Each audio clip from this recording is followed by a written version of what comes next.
ಕುಮಟಾ ತಾಲೂಕಿನ ಪಡುವಣಿ ಗ್ರಾಮದ ಕಿಮಾನಿ ರಸ್ತೆಯಲ್ಲಿ ಇಸ್ಪೀಟ್ ಮಂಡ ನಡೆಸುತ್ತಿದ್ದ ಮಂಡದ ದೊರೆ ಪಾಪಣ್ಣನ ಇಸ್ಪೀಟ್ ಅಡ್ಡೆಗೆ ಕುಮಟಾ ಪೊಲೀಸರು ದಾಳಿ ನಡೆಸಿ ಮಂಡ ಮಡಿಚಿದ್ದಲ್ಲದೆ ಪಾಪಣ್ಣನ ವಿರುದ್ಧ ಕೇಸು ದಾಖಲಿಸಿದ ಕುಮಟಾ ಪೊಲೀಸರು ಸಾರ್ವಜನಿಕರ ಮೆಚ್ಚುಗೆಗೆ ಪಾತ್ರರಾಗಿದ್ದಾರೆ.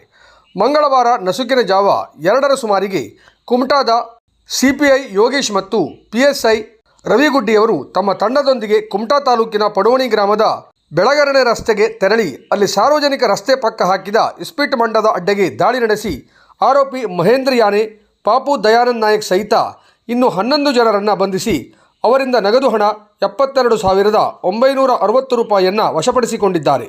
ಈ ಕುರಿತು ಕುಮಟಾ ಪೊಲೀಸ್ ಠಾಣೆಯಲ್ಲಿ ಪ್ರಕರಣ ದಾಖಲಾಗಿದೆ. ಈ ಪಾಪಣ್ಣ ಎನ್ನುವ ಮಂಡದ ದೊರೆ ಕಳೆದ ಅನೇಕ ವರ್ಷಗಳಿಂದ ಈ ಇಸ್ಪೀಟ್ ಮಂಡವನ್ನೇ ತನ್ನ ಉದ್ಯೋಗ ಅರ್ಥಾತ್ ದಂಧೆ ಮಾಡಿಕೊಂಡಿದ್ದು ಅನೇಕರ ಮನೆಯ ಬಡತನಕ್ಕೆ ಕಾರಣವಾಗಿದ್ದ. ಈತನ ಮಂಡದ ಹಸಿವು ಎಷ್ಟಿತ್ತೆಂದರೆ ದಟ್ಟ ಕಾಡಿನಲ್ಲೂ ಈತ ಮಂಡ ನಡೆಸುತ್ತಿದ್ದ ಮತ್ತು ಅಲ್ಲಿಗೆ ಇಸ್ಪೀಟ್ ಚಟಗಾರರು ಬರುವ ವ್ಯವಸ್ಥೆಯನ್ನು ಮಾಡುತ್ತಿದ್ದ ಎಂಬ ಮಾತು ಇದೀಗ ಸಾರ್ವಜನಿಕರಿಂದ ಕೇಳಿಬರುತ್ತಿದೆ. ಈತನ ಮಂಡದ ಕಸುಬನ್ನು ಬಂದ್ ಮಾಡಲು ಪೊಲೀಸ್ ಇಲಾಖೆ ಹರಸಾಹಸ ಪಟ್ಟಿದ್ದು ಅಂತೂ ಇಂತೂ ಈಗ ಸಿಪಿಐ ಯೋಗೇಶ್ ಮುಂದಾಳತ್ವದಲ್ಲಿ ನಡೆದ ದಾಳಿಯಿಂದ ಬ್ರೇಕ್ ಬಿದ್ದಂತಾಗಿದೆ. ವರದಿ ಅನು ನಾಯ್ಕ್, ಹೊನ್ನಾವರ.